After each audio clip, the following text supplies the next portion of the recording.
হ্যাঁ, নমস্কার। আমি সঞ্জয় সেনগুপ্ত। আমি কিছু মানুষদেরকে বলতে চাই, বিশ্বাস মানুষকে একবার করা যায়, বিশ্বাসটা ভেঙে গেলে কিন্তু আর পাওয়া যায় না। চালাক হও, বেশি চালাক হওয়া ভালো। কেন বলো তো? বাবারও বাবা থাকে। মানুষ ভুল করলে মানুষকে ক্ষমা করতে হয়, কিন্তু চালাকি করলে তাকে ক্ষমা করা যায় না। আর যে বিশ্বাস ভাঙে সে খুবই ছোট মনের মানুষ। বিশ্বাস মানুষকে যাকে তাকে বিশ্বাস করা যায় না। আর যে যাকে বিশ্বাস করে হয়তো 100%-এর মধ্যে 20% রাখে, 80% রাখে না। কিন্তু সেই বিশ্বাসটা ভেঙে গেলে আর কি জোড়া লাগানো যায়? আর জীবনে লাগানো।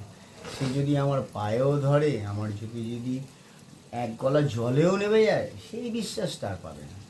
একবার যেই বিশ্বাস ভেঙে যায়, জীবন আর পাবে না। এটাই মেনে রেখো বন্ধু।